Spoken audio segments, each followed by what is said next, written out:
Hello and welcome and namaste from New Delhi. You're watching DD India Live. I'm Gautam Roy and coming up in the next 30 minutes. US President Donald Trump terminates all trade talks with Canada after what he termed was a fraudulent ad showing late President Ronald Reagan speaking negatively about tariffs. Afghanistan takes inspiration from India to corner Pakistan. The Taliban government's minister Mullah Abdul Latif Manzoor hints at plans to build dams across the Kuna River, which is known as the Chitral across the border. Putin remains defiant despite Trump's move to sanction Moscow's oil, dismissing it as a pressure tactic. The Russian president also warns that response to strikes deep inside his country will be very serious if not overwhelming. Zelenskyy meets with Britain's King Charles and Prime Minister Keir Starmer in London ahead of the coalition of the willing leaders' meeting to figure out ways to further rally around Ukraine in its conflict with Russia. And gold prices drop over 2% on Friday and are poised to break a 9-week winning streak as investors book profits and signs of easing US-China trade tensions temper safe haven demand.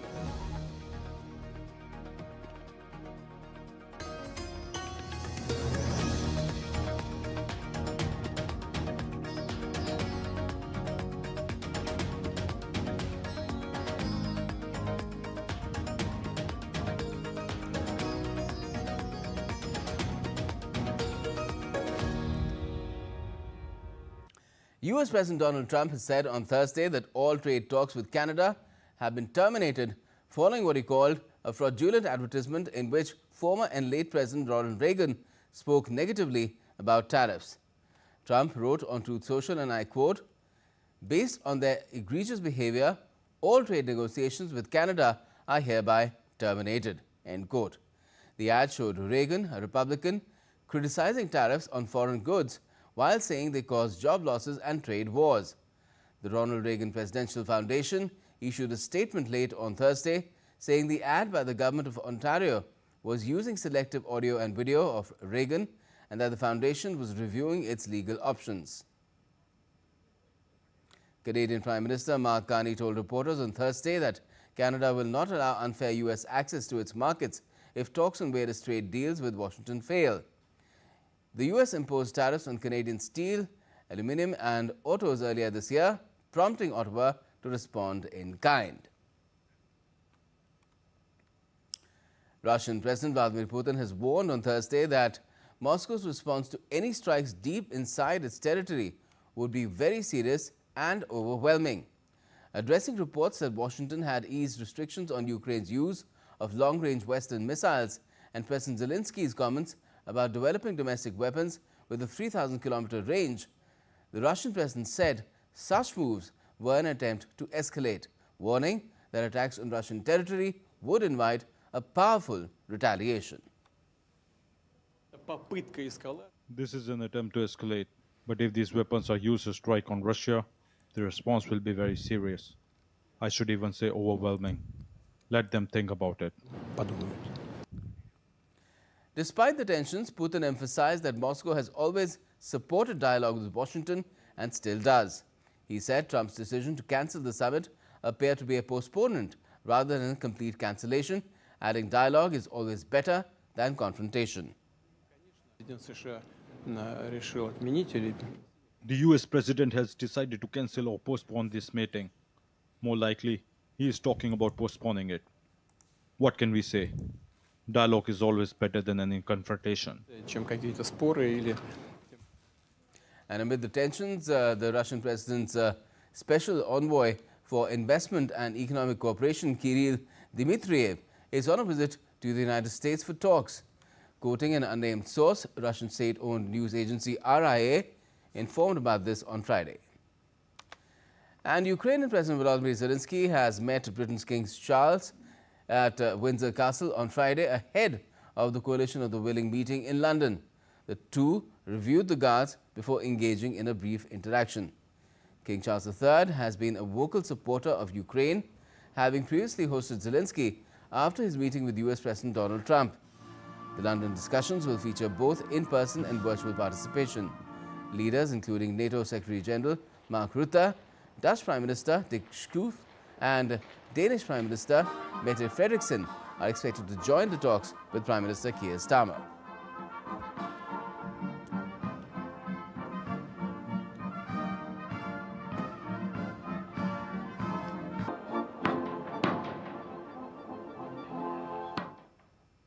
The Trump administration and Republican lawmakers in the Congress have cautioned on Thursday that flight disruptions are likely to worsen as the government shutdown stretches into its 23rd day, leaving air traffic controllers without their first full paycheck.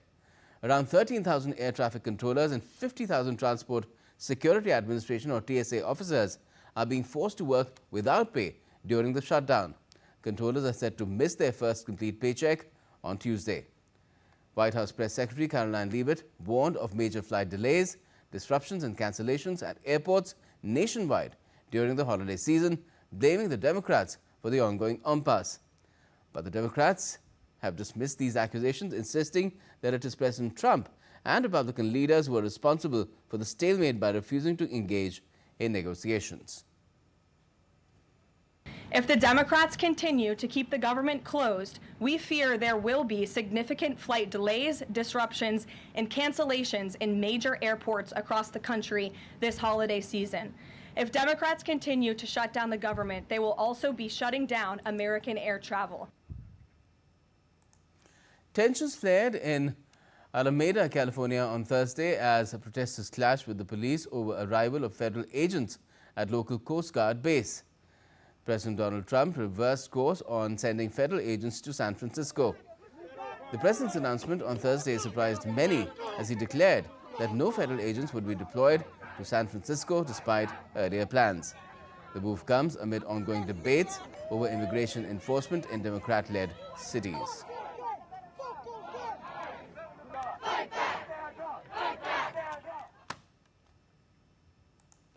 US President Trump and Chinese President Xi Jinping will make state visits next week to South Korea when the country hosts Asia-Pacific Economic Cooperation or APEC events. South Korea's presidential security advisor has said that South Korean President Lee Jae-myung plans to hold summit meetings with both Trump and Xi separately. As part of a trip to Asia, Trump will meet Xi next week in South Korea, the White House said earlier, amid an escalation in trade tensions between the world's two largest economies. Before the APEC meetings, Lee will make a two-day trip to Malaysia between the 26th and 27th of this month to attend a summit of the Association of Southeast Asian Nations, that's the ASEAN, which will also be joined by Trump. On the sidelines of the ASEAN summit, Lee will hold talks with Cambodia's Prime Minister Hun Manet and discuss recent online scam issues. U.S. Secretary of State Marco Rubio has said that an international security force to be put in place in Gaza under the ceasefire agreement will have to be made up of countries that Israel is comfortable with. Rubio said that he did not believe that Israel would annex the West Bank, playing down this week's Knesset vote to advance two bills. Rubio was speaking during a tour of the Civil Military Coordination Center in Israel's Kiryat Gat this afternoon. Obviously, as you put together this force, it'll have to be people that Israel's comfortable, or countries that Israel's comfortable with as well. Let me just say that I think there are a lot of countries that are expressing interest right now. I'm not going to get into a list of who they are. This is a vote that they took in the Knesset. From what it was explained to me, it was elements that tried to use it to embarrass Netanyahu while the vice president was here. Suffice it to say, we don't think it's going to happen. And more importantly, it's not, from a legislative standpoint, structured in a way that could happen. German automakers have been going through hard times for a while now, but still, the latest news coming in is a shock to the business. Volkswagen will have to shut down some of its production as soon as next week. Lars Holter is with Deutsche Welle and joins me from Berlin. Good evening, Lars. What's behind the problems at Volkswagen?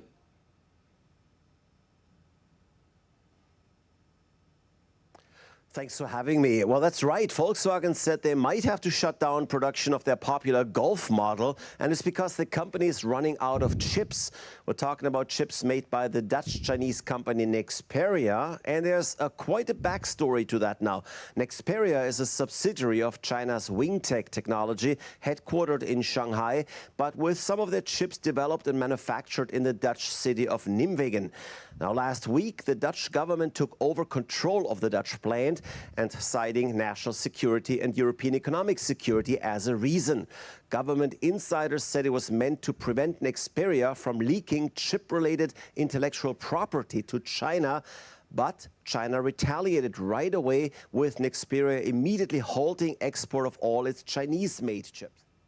Naz, we'll try and come back to you in a bit, but let me take you across to a live broadcast from Delhi at the moment, where a new book in Mumbai, I beg your pardon, where a book called Modi's Mission is being launched. Sikh Suhani. This is a momentous occasion marking the official release of the significant book, Modi's Mission.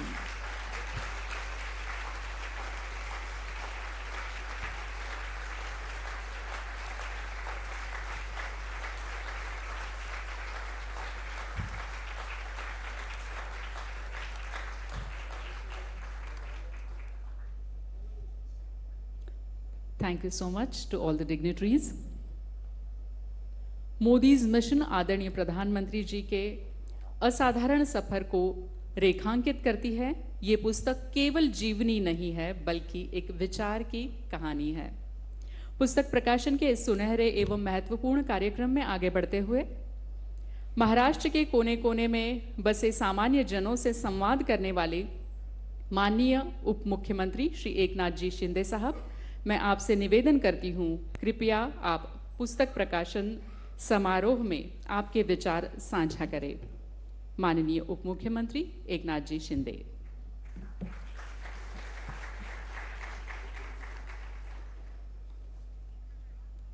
Well, that was a book launch event that was taking place in Mumbai. The book is called Modi's Mission, and it was launched by Maharashtra Governor and as well as Chief Minister being present there, along with Deputy Chief Minister. Now, France's socialists have threatened to topple the government by Monday if their budget conditions are not met. Socialist Party leader Olivier Faure said on Friday they would file a no-confidence bill next week if the mega-rich are not forced to pay more tax. Given the arithmetic of France's starkly divided parliament, the socialists have the power to topple Prime Minister Sébastien Lecornu's weak minority government if they partner with the far left and the far right, which have already said that they want to oust him. Afghanistan is taking steps to assert its water sovereignty, a move that could have severe consequences for Pakistan's already fragile water and energy security. Following weeks of deadly clashes along the Durand Line, Kabul has announced plans to construct dams on the Kunar River, signaling a strategic effort to control water flowing into Pakistan. According to Afghanistan's Deputy Minister of Information, Afghan Supreme Leader Akhundzada has instructed the ministry to begin construction of dams on the Kunar River as soon as possible and to sign contracts with domestic companies. The 480-kilometer-long Kunar River, known as the Chitral in Pakistan, feeds into the Kabul River, which ultimately joins the Indus near Attock. Islamabad, which has long relied on Afghan rivers for irrigation and hydropower, now faces a looming water crisis of its own. Any reduction in the Kunar's flow would impact both Khyber Pakhtunkhwa and Punjab provinces, further straining Pakistan's irrigation and agricultural output. Japan's new Prime Minister Takaichi Sanae has pledged on Friday to accelerate a defense spending target by 2 years as the government pursues proactive fiscal expansion on strategic priorities. In a first policy speech, Takaichi told Parliament that Japan aims to reach a defense spending goal of 2% of GDP in the current financial year through March, ahead of the original target of fiscal 2027. Our nation must take the initiative in radically strengthening its defense capabilities. To this end, we will act to bring forward the implementation of the 2% of GDP level within the current financial year, set out in the national security strategy in conjunction with supplementary budgetary measures. Takaichi has previously said that Japan is completely looked down upon by China and that Tokyo must address the security threat posed by Beijing, while calling for more security cooperation with Taiwan. China is an important neighbor of Japan, and we must build a constructive and stable relationship. At the same time, it is a fact that security and economic security concerns exist between Japan and China. We will advance our strategic, mutually beneficial relationship through frank and repeated dialogue between our leaders. And still to come in this edition of DD India Live. Prime Minister Modi launches the NDA's Bihar election campaign in Samastipur, pledging to accelerate the state and the nation's development. And External Affairs Minister Dr. S. Jaishankar stresses the need for meaningful reforms to keep the United Nations relevant on its 80th anniversary.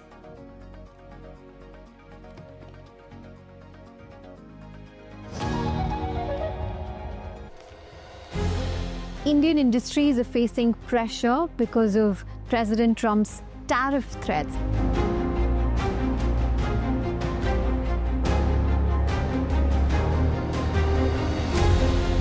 Even tariffs are part of the story, actually. If you were to look at the whole story of the deindustrialization of India, it began in many ways under the British rule. They say, oh, it's not our fault. India fell behind because you missed the bus for the Industrial Revolution.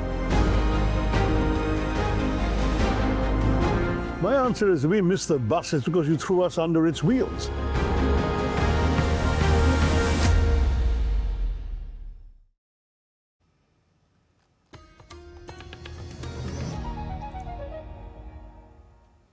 Welcome back. You're watching DD India Live. I'm Gautam Roy.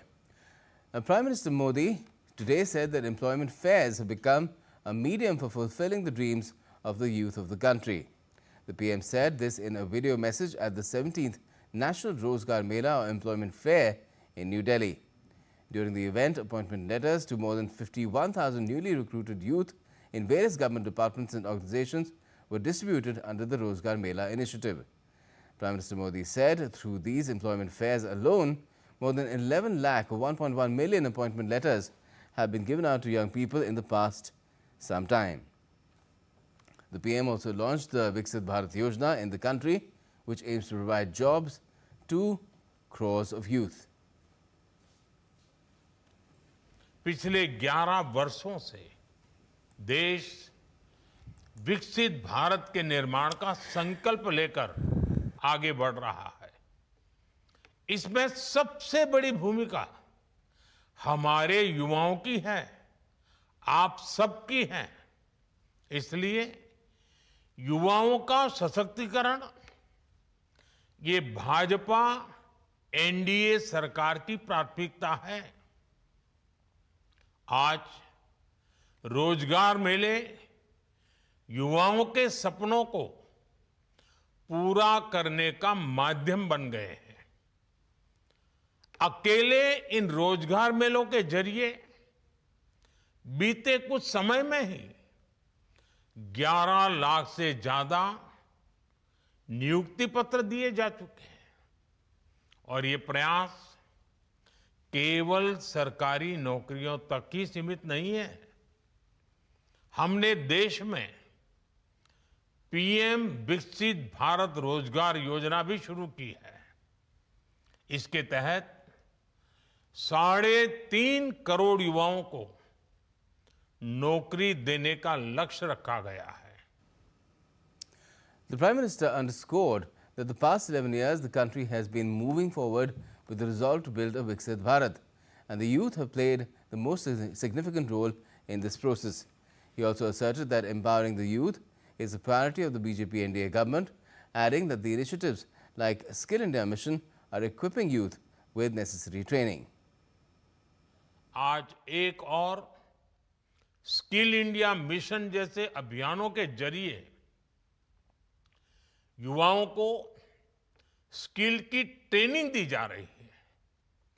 वहीं साथ ही national career service platform जैसे initiative उन्हें नए अवसरों से भी जोड़ रहे हैं। मुझे बताया गया है कि इसके माध्यम से अब तक 7 करोड़ से अधिक वैकेंसीज की, यानी 7 करोड़ से अधिक वैकेंसीज, इसकी जानकारी युवाओं को दी जा चुकी है। ये 7 करोड़ खाली जगह, ये आंकड़ा छोटा नहीं है। साथियों, युवाओं के लिए एक और बड़ा कदम है प्रतिभा सेतु पोर्टल। जो उम्मीदवार यूपीएससी की अंतिम सूची तक पहुंचे लेकिन सेलेक्ट नहीं हुए, उनकी मेहनत भी अब व्यर्थ नहीं जाएगी। इसलिए निजी और सार्वजनिक संस्थान इस पोर्टल से उन युवाओं को निमंत्रित कर सकते हैं, इंटरव्यू कर सकते हैं और अवसर भी दे रहे हैं। युवाओं की प्रतिभा का ये सदुपयोग ही भारत के युवा सामर्थ्य को दुनिया के सामने लेकर आएगा। And in his address, the PM also highlighted the significant reform in GST rates and its impact across the country. Next generation GST reform से रोजगार के अवसरों का भी विस्तार मिल रहा है। जब हर रोज इस्तेमाल होने वाले सामान सस्ते होते हैं तो मांग भी बढ़ती है। जब मांग बढ़ती है तो उत्पादन और सप्लाई चेन को भी गति मिलती है। और जब फैक्ट्रियां ज्यादा उत्पादन करती हैं तो नई नौकरियां पैदा होती हैं। इसलिए ये जीएसटी बचत उत्सव रोजगार उत्सव में भी बदल रहा है। अभी हमने देखा धनतेरस, दीपावली पर जिस तरह रिकॉर्ड बिक्री हुई है, नए नए रिकॉर्ड बने, पुराने रिकॉर्ड टूटे, ये दिखाता है कि कैसे जीएसटी में हुए रिफॉर्म ने देश की अर्थव्यवस्था को नई गति दी है। एमएसएमई सेक्टर और रिटेल ट्रेड में भी हमें इस रिफॉर्म का सकारात्मक असर देखने को मिल रहा है। And the PM also launched Bihar's election campaign today from Samastipur for the NDA. He paid homage to Bharat Ratna and former Bihar Chief Minister Karpuri Thakur in the Samastipur district. The PM also met his family members. Prime Minister Modi, accompanied by Chief Minister Nitish Kumar. Karpuri Thakur is remembered for his dedication to social justice and the upliftment of marginalized communities. Later, the PM also addressed a public meeting at Doodpura helipad grounds in Samastipur, invoking the legacy of Karpuri Thakur and pledging to accelerate development and social justice across the state. External Affairs Minister Dr. S. Jaishankar released a commemorative postage stamp during an event in Delhi today to mark the 80th anniversary of the United Nations. The stamp, designed through a national competition that saw nearly 7.4 lakh student entries, celebrating India's enduring commitment to the UN's ideals of peace, equality and human dignity.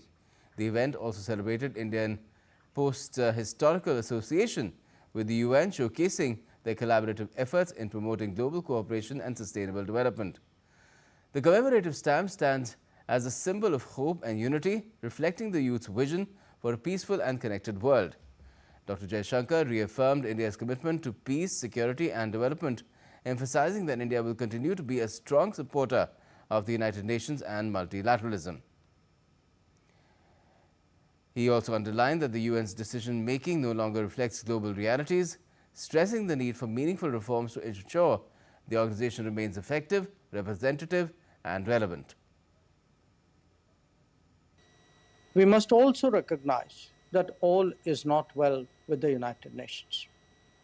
Its decision-making neither reflects its membership nor addresses global priorities.